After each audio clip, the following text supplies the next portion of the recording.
permohonan manusia, tetapi dia memberikan anak yang tunggal berdasarkan belas kasihannya terhadap manusia. Ia tidak permohonan manusia, tetapi dia memberikan anak yang tunggal berdasarkan belas kasihannya terhadap manusia. Ia tidak mempunyai kewajiban untuk menyelamatkan dunia. Karena kewajiban dia cuma satu. Jangan makan buah itu, kalau kau makan mati. Hanya itu kewajibannya. Tetapi dia membuat satu tugas baru bagi dirinya sendiri bahwa dia akan menyelamatkan manusia.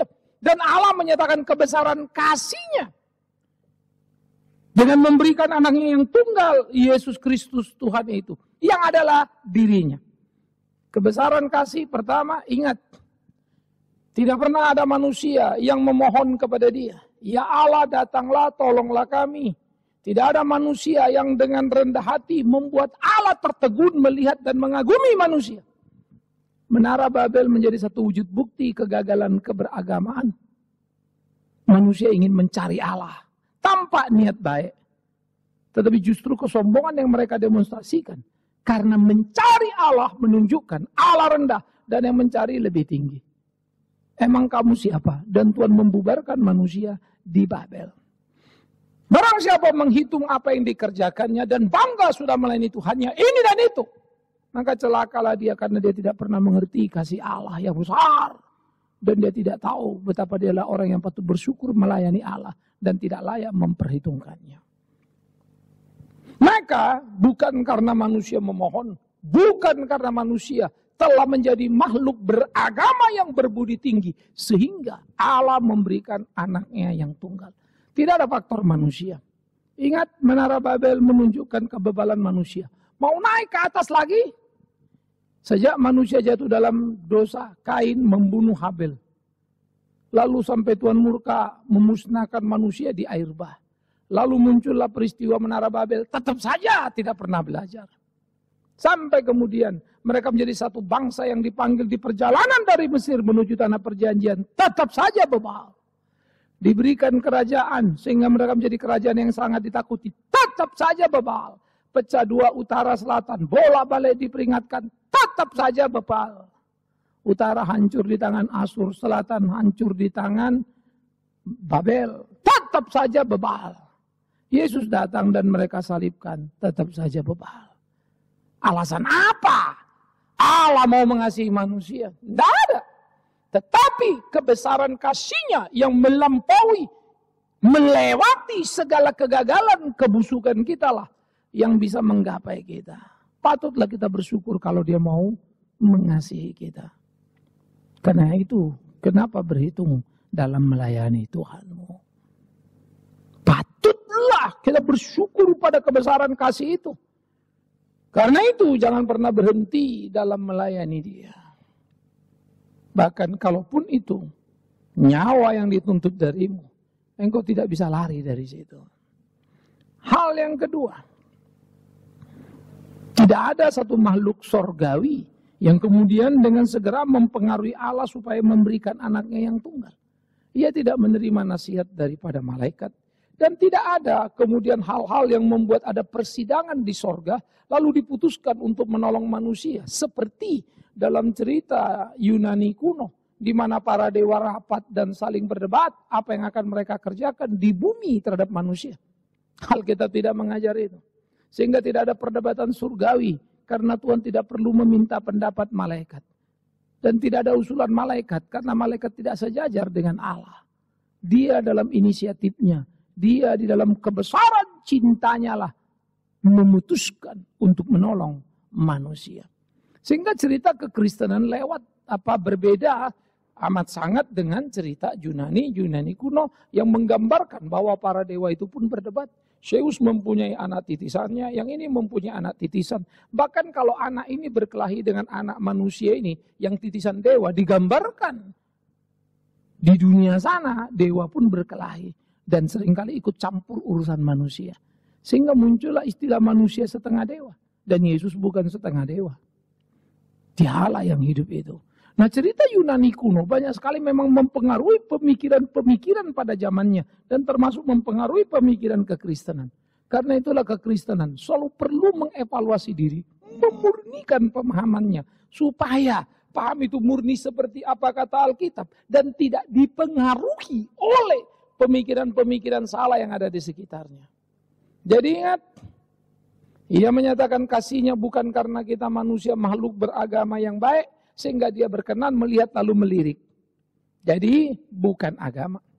Yang kedua, juga bukan karena para makhluk sorgawi, malaikat dan lain sebagainya memberikan usulan atau ada sidang sorgawi bagaimana membuat sebuah keputusan terhadap manusia. No. Lalu kalau begitu alasan ketiga, apa yang membuat dia mengasihi manusia? Jawabannya cuma satu seperti yang dikatakan Alkitab, kebesaran kasihnya. Berapa besar kasihnya sampai dia mengasihi manusia? Maka kasihnya adalah kasih yang walaupun, kasih yang meskipun. Nggak ada gambaran lain daripada itu. Maksudnya apa? Walaupun dosamu merah seperti kirmizi, dia akan membuatnya menjadi putih seperti salju. Meskipun pemberontakanmu adalah pemberontakan yang menyalibkan dia, tapi kasihnya tidak akan berhenti menjangkaumu. Ajaib ya. Sehingga lukisan gambaran kebesaran kasih yang amat sangat, itulah yang ada di dalam dirinya, yang dinyatakan di dalam Kristus. Sehingga kita menerima cinta kasihnya. Kebesaran kasih yang luar biasa. Kebesaran kasih yang ajaib itu. Oleh karena itu ingat, bukan agama. Usaha manusia mencapainya. Yang kedua ingat, bukan makhluk surgawi. Berembuk atau berusul supaya ada dan mau menyelamatkan manusia. Yang ketiga, hanya karena besar kasih. Sebesar apa? Meskipun walaupun. Tapi kasih yang besar, yang meskipun, yang walaupun itu kepada siapa diberikan? Nah itu persoalannya. Dia akan memberikannya kepada orang yang berkenan kepadanya. Yaitu mereka-mereka yang percaya kepadanya. Jadi tidak semua orang automatically mendapat keselamatan. Tidak semua orang automatically masuk ke dalam surga. Enggak. Ingat, agama tidak pernah membawa kamu mendekat Kristus. Itu sebab ketika Yesus menyapa murid-muridnya, kalimatnya sangat terkenal. Bukan kau yang memilih aku, tetapi aku yang memilih kamu. Wow, itu sangat tajam, sangat dalam.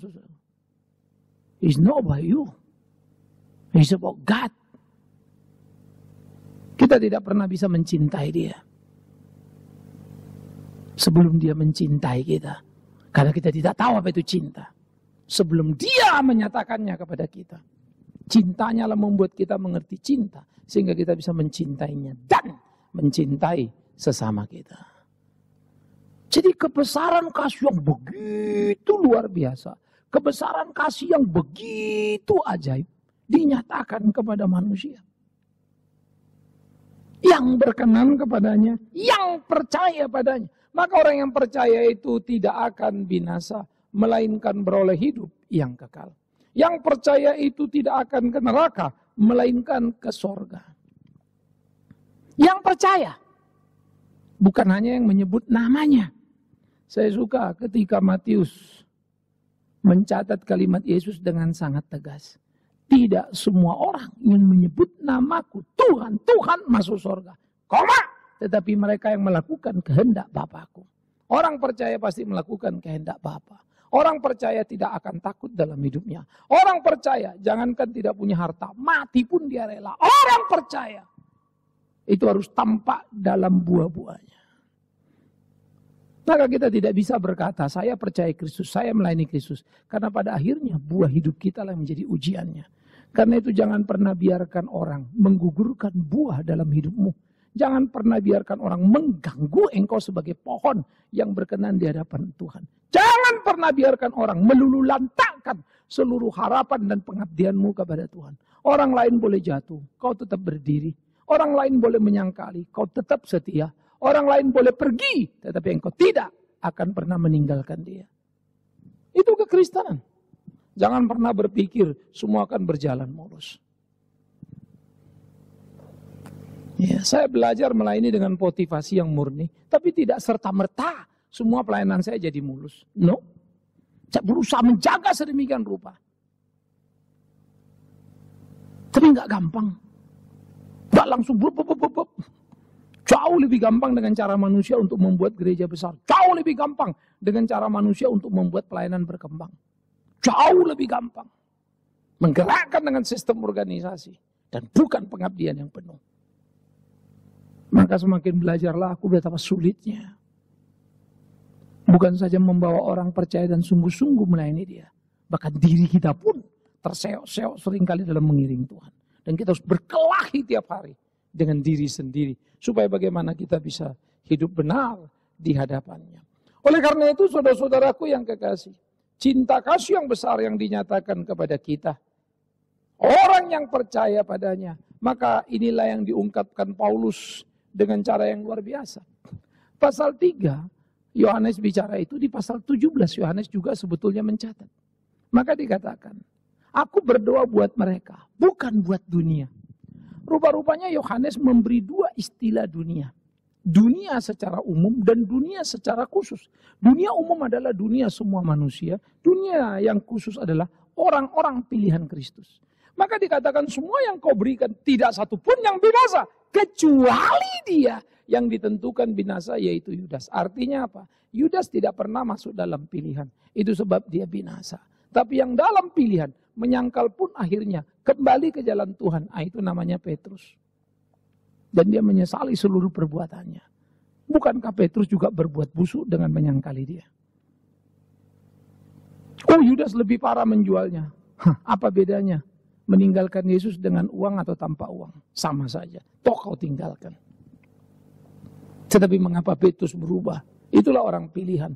Bisa berbuat salah, tetapi segera sadar dan kembali dari salahnya.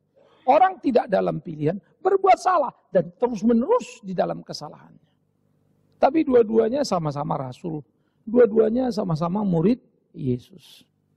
Nah begitulah seharusnya kita di dalam kehidupan kita. Karena itu Paulus berkata, terpujilah Allah Bapa kita yang dalam Kristus telah mengaruniakan kepada kita segala berkat rohani di dalam sorga. Terpujilah dia karena dia memberikan kita berkat rohani itu, berkat keselamatan itu. Inilah yang mestinya jadi mimpi orang Kristen. Tapi kita memang sudah sakit. Berkat bagi kita adalah hal-hal yang materi. Lalu orang sudah mulai menambahkan berkat jasmani dan berkat rohani. Supaya kita dapat. Saya suka Alkitab. Cari dahulu kerajaan Allah dan kebenarannya. Cari dulu berkat-berkat rohani. Urusan jasmani, urusan dia akan menambahkan padamu. Itu bukan urusanmu. Kita coba mencari berkat materi karena itu kita suka. Supaya tidak terlalu salah kita tambahkan. Materi, jasmani, dan rohani. Padahal Alkitab bilang cari yang rohani. Maka yang jasmani dia akan tambahkan. Itu adalah bentuk ekstra pemberian Tuhan kepada kita.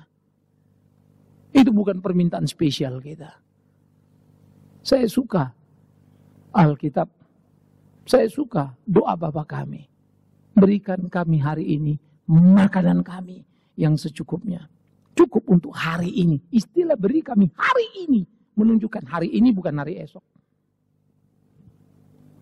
Hari ini, today not tomorrow. Maka pada bagian berikut di pasal 6 Matius yang sama. Lalu Yesus juga bicara soal bagaimana mencari dahulu kerajaan Allah dan kebenarannya. Bagaimana soal kekhawatiran, apa yang kau khawatirkan? Jangan kau seperti orang-orang dunia sana. Yang sama saja bingung soal hari esok. Seharusnya engkau tahu Allah memeliharamu. Maka kalau semua bagian Alkitab kita lihat, tidak boleh sepotong lalu kita berhenti di situ. Lihat keseluruhannya, maka kagumlah engkau di sana. Lihatlah keseluruhannya, maka tercenganglah. Oleh karena itu, Paulus berkata dia di dalam kebesaran keagungan kasih-Nya. Ya, di dalam dia Allah telah memilih kita kapan? Sebelum dunia dijadikan. Supaya kita kudus dan tidak bercacat di hadapannya. Sebelum dunia dijadikan, yes. Kalau begitu sebelum saya lahir. Jangankan kau lahir, dunia belum dijadikan. Manusia jadi hari ke-6. Jangan bilang sebelum kau lahir, sebelum dunia dijadikan. Paulus membawa kita untuk menerobos seluruh keterbatasan pemikiran pada waktu itu.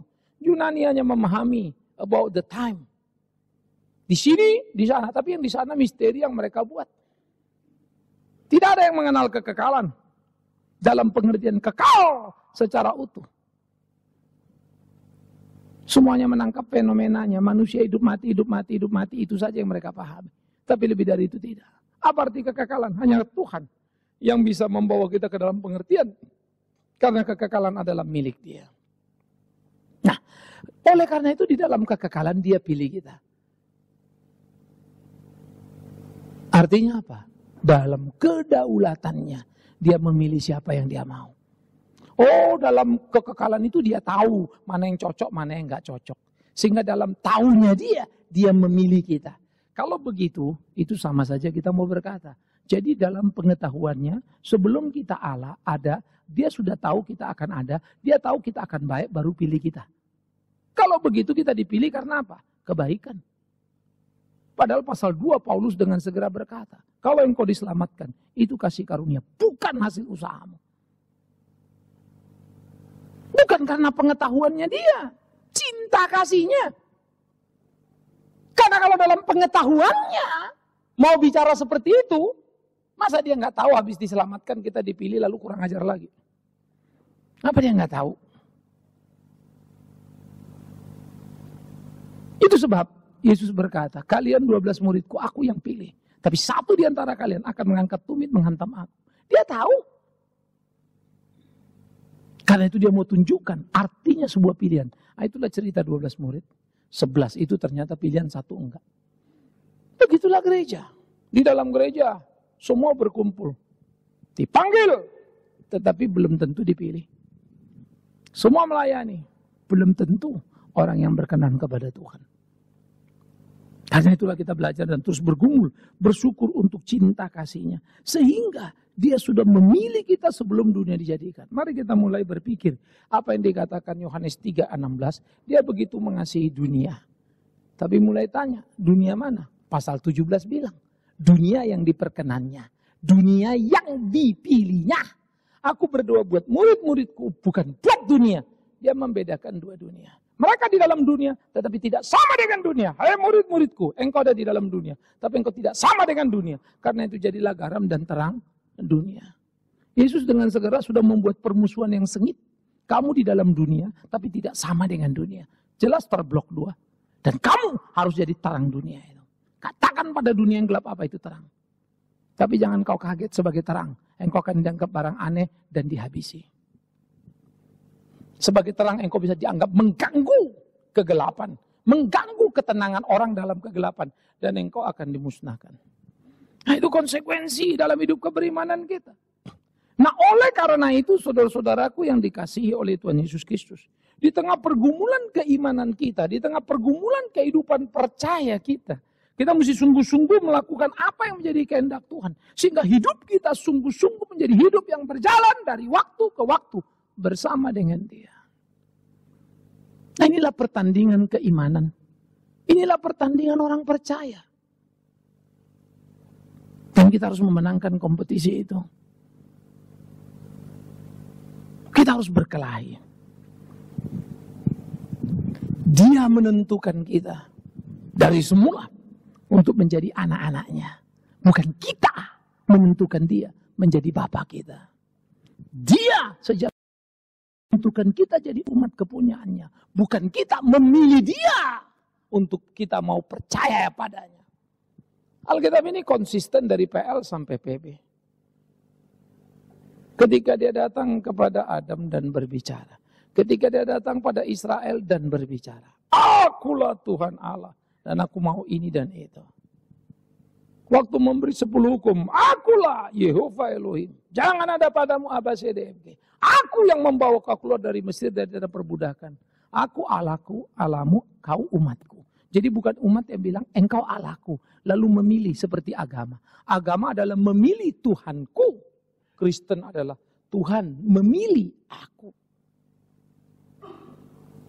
You mesti pilih agama. Lalu kita lihat, saya sudah timbang-timbang Pak. Ini yang paling baik. Maka saya jadi agama ini. Nah itu agama. Decision by you. Itu religion. But faith, decision by God to call us. Nah kemudian efektif calling itu terjadi. Sehingga kita menjadi umat kepunyaannya. Oh God, thanks. Betapa besarnya kasih itu saudaraku. Oleh karena itulah ketika dia menentukan kita menjadi anak-anaknya, sesuai dengan kerelaan kehendaknya tadi. Bukan keunggulan kehidupan kita. Sesuai dengan kerelaan kehendaknya tadi. Yang Yohanes berkata, kasih yang amat sangat besar. Kasihnya unlimited. Tapi yang dikasihinya limited. Perhatikan. Kasihnya unlimited. Melebihi apapun. Tapi diberikan kepada orang yang limited pilihannya. Kalau ada orang bilang, sayang sih dia nggak sungguh-sungguh, dia nggak setia. Kalau bukan pilihan, mana bisa setia? Yang bisa setia itu hanya orang pilihan. Ya. Ini bukan soal kamu. Oleh karena itu bersyukurlah kalau Tuhan beri kita kekuatan. Tapi jangan kecewa kalau orang di sekitar kita tidak setia, lari dari pelayanan. Tidak semua yang dipanggil itu dipilih. Itu realita. Tapi kalau memang betul kita orang pilihan, tunjukkan kualitas dengan tidak goyang, dengan tidak goyah, tapi tegar, maju dalam melayani Tuhan kita. Di dalam Dia, oleh darahnya, kita beroleh penebusan, yaitu pengampunan dosa menurut kekayaan kasih karunia-Nya. Perhatikan, ini bolak-balik Paulus memakai kalimat ini pentingnya. Menurut kekayaan kasih karunia-Nya, bukan menurut kebaikanmu, bukan menurut kepantasanmu. No! Itu sebab saya katakan Alkitab itu sangat mengagumkan. Ya. Sekarang kita tiap sebulan sekali, ya, ada PA, majelis, aktivis, saya minta untuk wajib hadir. Walaupun selalu ada yang tidak hadir. Padahal itu belajar. Yang berat sebetulnya saya menginvestasi waktu untuk itu terus. Tetapi saya selalu punya kegairahan untuk belajar. Dan saya selalu rasa dipuaskan, God, thanks. Indah banget. Iya loh. Entah berapa kali saya sudah membongkar, mengutak-atik baik PA maupun khotbah maupun seminar, kejadian 1, kejadian 2 dan seterusnya. Tetapi tiap kali iya ya. Apalagi ada pertanyaan-pertanyaan yang kemudian menstimulan kita untuk berpikir. Ini enggak kepikiran nih kalau ditanya begini. Sehingga kita mulai mencari, menjelajah, menemukan jawabnya. Lalu belajar dan bertumbuh untuk makin mengerti kehendak Allah yang sangat mengasihi kita. Apalah sulitnya bagi kita bersyukur untuk kasih-Nya yang amat sangat besar. Kasih-Nya yang unlimited, apalah sulitnya bagi kita memberikan hidup kita kepadanya. Karena jangan lupa, kasih yang unlimited terhadap kita, kalau kita berikan diri kita, tetap saja diri yang limited. Bisa ngerti maksudnya? Mau kasih semuanya hidup kita, tetap hidup kita ini hidup yang limited. Kepada kasih yang unlimited. Mau itu ngapa? Kadang kan? Mau mati pun aku dibacok-bacok 18 potongan. Nggak ada hebatnya. Tetap saja aku limited. Produk yang limited. Tetapi kasih-Nya unlimited. Dan hebatnya kasih yang unlimited. Diberikannya kepada orang yang limited. Yang juga berkualitas limited. Maka yang berkualitas limited harusnya bersyukur terhadap yang unlimited love. Di dalam kelimititan pilihan. Thanks God. Thanks God. Kalau betul engkau tahu, engkau dikasihi Tuhanmu. Dari antara sekian banyak orang. Why you chosen me? Of the billion people. Tuhan, kenapa kau kasih aku? Begitu banyak orang lain. I don't know why. Yang aku tahu cuma satu. Dia sudah mengasihiku. Maka aku harus hidup untuknya. Betapa besarnya kasih-Nya yang unlimited diberikannya kepada aku yang limited. Dalam jumlah bilangan yang limited. Emangnya apa hebatku? Jadi kasih yang unlimited tidak diopral. No. Hanya untuk orang pilihannya. Tapi siapa yang dipilihnya? Kita nggak tahu. Dia tahu siapa yang dipilihnya. Lalu Pak, kira-kira gimana cara kita tahu? Pohon dikenal dari apa? Buahnya. Look at Islam. Maka kita tahu, kita lihat, iya katanya gini. Maka jangan kaget kalau tiba-tiba besok pendeta ganti agama. Itu kan pendeta Pak, kok ganti agama hanya karena sekretarisnya katanya Pak terus nikah sekarang pindah agama. Kenapa kau heran? Jangankan pendeta, murtad. Malaikat aja murtad kok. Jadi setan namanya kan. Ya. Jadi kalau dia malaikat berontak jadi setan. Ya pendeta berontak menjadi penjahat. Banyak itu. Tidak kurang-kurang itu. Jadi jangan bingung kalian dalam hidup ini. Ya, janganlah kagum pada Bigman Sirait karena dia pendeta. Tapi lihat hidupnya, patut apa tidak dihormati. Dan jangan kalian tiru dan hormati saya kalau saya tidak pantas untuk itu. Demi Tuhan yang hidup. Tetapi kalian juga jangan minta dihormati oleh siapapun selama kita tidak pantas untuk itu. Karena percayalah, hormat itu akan datang tanpa diminta kepada orang yang layak dihormati. Orang boleh lari dari Yesus, tapi orang yang tahu benar berlutut di hadapannya dan berkata, ya Tuhanku terima kasih. Semua orang akan menyesal terlambat. Sesudah nanti orang masuk neraka baru teriak, tolong, tolong, tolong. Bapak ngarang-ngarang. Bukan, itu cerita Lazarus dan orang kaya. Mendadak si orang kaya itu pengen supaya keluarganya dengar Injil. Sayang too late, udah di neraka baru kepikiran Injil. Terlambat di sini. Iya kan? Siapa yang pengen seperti Lazarus terbuang miskin susah. Tapi Tuhan pilih dia. Lu masa orang pilihan Tuhan bisa hidup miskin Pak? Betul. Lu kan kata pendeta pasti kaya, sehat, walafiat. Pendeta sesat. Tidak ada ayat Alkitab bilang gitu. Satu saja, jangan tiga. Satu temukan ayat Alkitab. Bahkan kau tahu Daud di mana jatuhnya? Ketika di istana. Di pelarian Daud dekat dengan Allah. Aku memandang gunung-gunung itu di pelariannya. Dari mana datang pertolonganku? Dia kaget, shock, sendirian. Sekarang aku tahu Tuhanlah penolongku. Hebat ya.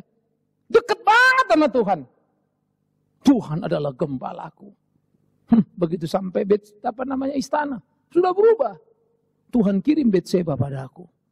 Padahal bukan barang milik dia itu. Diambilnya juga si Betseba itu. Gila kau Daud.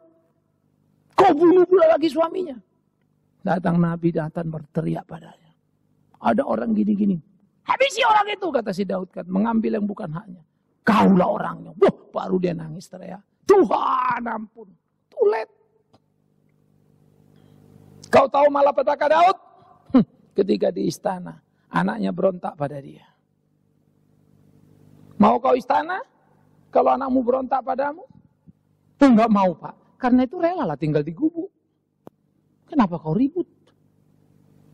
Tapi jangan pula sudah tinggal di gubuk kau. Anakmu ribut sama kau, tetanggamu mukuli kau. Wah, itu repot juga. Why? Karena kelakuanmu payah. Kan gawat kita kalau sudah begitu ya. Tapi ada juga orang seperti Yusuf. Keluar masuk penjara. Difitnah gak kurang-kurang. Tapi tetap muncul dan bersinar. Jangan takut kaya. Tapi jangan pernah memintanya. Jangan takut miskin. Tapi jangan pernah memintanya. Nah, itu doanya Amsal ya. Tuhan, aku tidak minta kaya. Koma. Tapi juga tidak minta miskin. Yang aku minta, berikan apa yang menjadi bagianku ya Allah. Yang kau sediakan padaku. Supaya kalau aku kaya tidak besar kepala. Sombong luar biasa dan melawanmu. Dan kalau aku miskin, mempermalukanmu dengan mencuri dan menghalalkan segala cara. Berikan apa yang jadi bagianku. Nah, itu doa Bapa kami. Berikan kami rezeki kami pada hari ini. Roti kami untuk hari ini secukupnya. Saya suka Alkitab. Memberikan penerangan yang begitu luar biasa. Tapi sekaligus menyadarkan kita betapa tidak mudahnya untuk hidup berkenan pada Dia. Jangan tanya berapa besar kasih Allah. Amat sangat besar.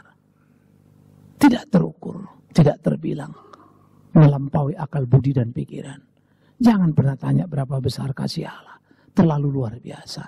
Kalau kau mau tanya, mari kita bertanya berapa besar pengabdian kita padanya. Jangan pernah berdoa katakan, Tuhan kenapa kau tidak perhatikan aku dan dengar aku. No. Tuhan aku sakit kau tidak pedulikan. No. Tuhan aku miskin dihina orang tapi kau tidak bela. Tidak. Tuhan tidak pernah terlambat menolong kita. Tapi seharusnya kita berdoa, Tuhan di sini aku miskin. Aku sakit. Aku dihianati. Ajar aku. Kuatkan aku. Tetap setia mengikutmu. Itu iman Kristen. Yang mengerti betapa besarnya kasih Allah itu. Betapa besarnya Allah kita itu. Ya, kalau dengungan di dalam Islam itu saya suka ya. Allahu Akbar. Allahu Akbar. Allah yang maha besar. Dan itu diucapkan oleh para rasul ketika di peristiwa Pentakosta. Ya. Kisah Rasul 2. Maka mereka berbicara dalam bahasa Arab tentang kebesaran Allah. Allahu Akbar. Allahu Akbar. Sebelum ada azan, sudah ada azan itu. La ilaha illallah. Itu Yohanes pasal 20. Ya Tuhanku, ya Allahku. Nanti baru kemudian ditambahkan Rasulullah. Kalau teks aslinya beda ya. La ilaha illallah. 11 muridnya. Kira-kira itu satu kan pengkhianat si Yudas. Saya suka Alkitab. I like it. I love you. Keren ya? How great thou art. Berapa besarnya Allah. Amat sangat. Thanks God. Seluruh bahasa milik dia. Biar semua bahasa memuji-muji namanya. Biar semua bahasa mengagungkan dia. Oh Allah yang besar. Biar semua orang menyanyi dalam segala bahasa untuk dia. Dia telah menyatakan apa? Rahasia kehendaknya pada kita. Sesuai dengan rencananya, itu rencana kerelaan yang dari semula ditetapkan dalam Kristus. Sehingga tiap orang percaya yang merasakan kasih Kristus dengan segera mengetahui betapa dia mengasihiku. Bahkan sebelum aku tahu siapa dia. Betapa dia mengasihiku bahkan ketika aku menyalibkannya. Bahkan ketika aku menghabisinya. Itu sebab penting sekali kalimat di atas kayu salib. Ampuni mereka, ya Bapa. Karena mereka tidak tahu apa yang mereka perbuat. Padahal yang berbuat umur berapa? Di atas 17 tahun. Itu tentara resmi. Itu majelis agama. Persidangan sudah selesai. Semua dijalankan secara hukum dunia. Sekalipun keputusannya dimanipulasi. Bagaimana Yesus bisa bilang, ampuni mereka, mereka tidak tahu apa yang mereka perbuat. Ternyata semua kita pecundang ketika berbuat dosa. Karena memang kita pikir kita hebat melawan Allah. Yang hebat setan. Sudah mengobok-obok kita. Dan kita terlalu amat sangat bodoh jadi budaknya setan ini. Makanya Tuhan Yesus kasihan. Kasihani mereka. Mereka pikir mereka tahu apa yang mereka lakukan. Padahal mereka tidak lebih daripada budak setan itu. Tetapi kita yang percaya dibukakannya rahasianya. Sehingga kita bisa berkata, terima kasih ya Tuhanku. Sampai kemudian di dalam perjalanan waktu kebesaran kasih dinyatakan pada kita. Sehingga sebagai persiapan kegenapan waktu untuk mempersatukan di dalam Kristus. Sebagai kepala segala sesuatu. Baik yang di sorga maupun yang di bumi. Saya selalu percaya pertemuan agama-agama dengan agama Kristen itu titiknya banyak setengah mati. Cuma memang orang menjadi sulit jadi Kristen karena melihat perilaku orang Kristennya. Bukan karena Kristen ansihnya, bukan karena Alkitabnya. Perilaku Kristen yang menjadi batu sandungan. Maka orang bilang, alah sama aja lah Kristen sama gak Kristen. Ditangkap KPK juga. Sama aja Kristen gak Kristen, ini juga itu juga. Maka kemudian gak banyak orang kecewa. Sama aja pendeta gak pendeta, brengsek juga. Lalu orang kecewa kan. Tapi demi Tuhan yang hidup. Pernahkah Kristus mengecewakanmu? Ya. Jikalau ia tidak pernah mengecewakanmu, mengapa engkau mengecewakan dia? Tapi banyak orang mengecewakan aku. Itu orang. Engkau tidak pernah berurusan dengan orang itu. Engkau berurusan dengan Tuhanmu. Yuk kita bergumul dalam hidup kita. Ya. Kemarin ada satu orang bilang, waduh si Anu mau begini, mau begitu. Ya. Orang ini memang menjengkelkan. Sudah beberapa kali ke kuping saya langsung memfitnah kelewatan. Ya, sekarang dia mengalami kesulitan. Waktu orang cerita, kita ketemuan yuk, mau gimana bantu ini? Iya saya bilang kan. Cuma waktu dengerin ceritanya itu saya sekilas jujur saja jadi jahat juga. Nah lo sekarang rasain lo. Fitnah-fitnah orang begitu ya. Habis itu Tuhan jahat banget aku ini. Tapi saya rasa seneng loh. Waktu dia ada musibah. Baru Tuhan jahat sekali aku. Saya percaya memang Tuhan akan bela. Saya ingat kasus bukan satu sekarang ini. Yang datanya di depan saya semua. Orang-orang yang jahat ini, yang mengkhianat ini, yang memfitnah ini. Pada akhirnya rubuh. Tapi haruskah aku senang? Karena Yesus Tuhanku tidak begitu. Ampuni mereka, mereka nggak tahu apa yang mereka perbuat. Barulah aku tahu. Kebesaran kasih-Nya tak mudah untuk kita wujudkan di kehidupan ini. Seringkali kita mampu bicara, tapi tidak melaksanakannya, bukan. Saya tidak datang dan mensyukuri dia. Rasa lu sekarang ini. Saya tidak kesaksian kepada. Lihat orang itu ya. Sekarang ejek-ejek saya fitnah. Sekarang habis lo begini-begini. Pantang bagi saya. Tetapi bahwa saya menikmati. Itu pun sudah salah. Saya salah. Anak Tuhan. Sulit amat ya. Kenapa? Karena kasihku cetek.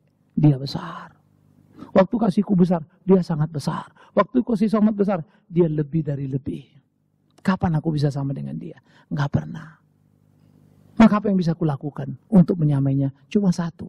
Kalau dia mau berkorban bagiku, aku harus mau berkorban bagi dia. Walaupun dia korban bagiku, aku korban bagi dia, itu korban yang beda. Dia mati untukku, dia tidak dosa, mati untuk aku yang berdosa. Kalau aku mati sudah semestinya karena aku memang dosa. Tapi yang bisa aku samai cuma adalah dia mati untukku, aku rela mati untuk dia. Tapi tetap saja matinya enggak sama kualitasnya. Minimum diberikannya nyawanya padaku, kuberikan nyawaku padanya. Walaupun aku sadar sesadar-sadarnya, nyawaku tidak sekualitas nyawanya dia. Kalau begitu, kenapa kita pertahankan diri kita untuk kita? Mari kita berikan untuk dia, untuk maunya. How great thou art. Berapa besar kasih itu. Saudara, nanti dari kenaikan konklusi bagian ini, kita akan khotbahkan, kita akan renungkan. Yang pertama kita sudah memikirkan kebesaran Allah dalam karya cipta. Membuat Daud mulai bertanya ya, siapakah manusia? Kau ciptakan seperti aku. Maka minggu ini kita belajar. Kenapa aku yang memberontak dan jahat, engkau selamatkan aku. Why God? Nanti dikenaikan, kita akan mendiskusikan bagian ini. Saya akan menarik garisnya. Di situ kita akan tercengang melihat memang terus-menerus betapa hebatnya dia. Dan saya rindu mimbar ini adalah mimbar seperti itu. Terus belajar untuk kita mengerti. Tapi ingat, tidak sekedar memenuhi pengetahuan teologi kita. Tapi pengabdian kita yang penuh. Pengabdian kita yang utuh. Hidup yang berkenan pada Tuhan itu. Biarlah Tuhan menolong kita. Tuhan memimpin kita. Tuhan memampukan kita untuk sungguh-sungguh menjadi pejuang yang tangguh. Selamat mempersiapkan diri menyongsong hari kenaikan itu. Amin. Kita berdoa. Kita ambil waktu teduh. Renungkan besarnya kasih itu.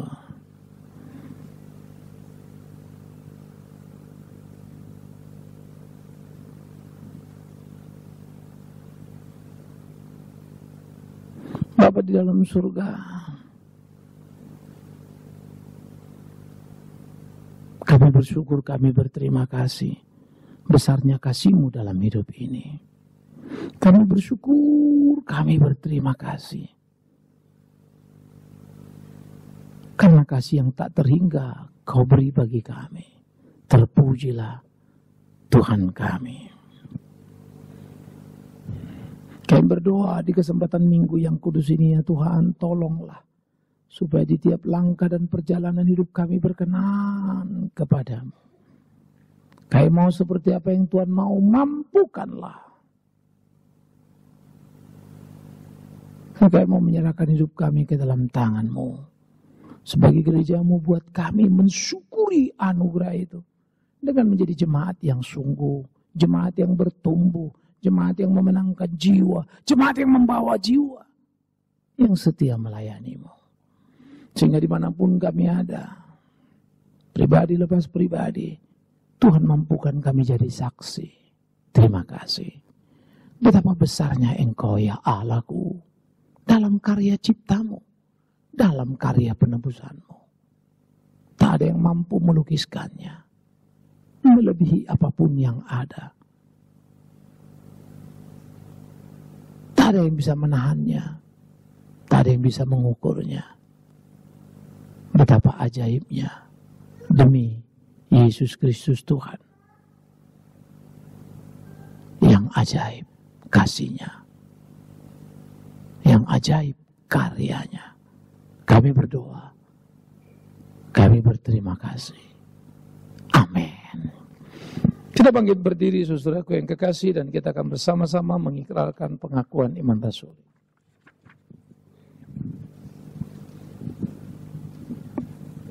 Bersama dengan gereja di segala abad dan tempat, marilah kita mengikrarkan pengakuan iman rasuli sebagai berikut. Aku percaya kepada Allah, Bapa yang Maha Kuasa, Khalik langit dan bumi, dan kepada Yesus Kristus, anaknya yang tunggal Tuhan kita, yang dikandung dari Roh Kudus, lahir dari anak darah Maria, yang menderita sengsara di bawah pemerintahan Pontius Pilatus, disalibkan, mati dan dikuburkan, turun ke dalam kerajaan maut, pada hari yang ketiga bangkit pula dari antara orang mati, naik ke surga, duduk di sebelah kanan Allah, Bapa yang Maha Kuasa, dan dari sana Ia akan datang untuk menghakimi orang yang hidup dan yang mati.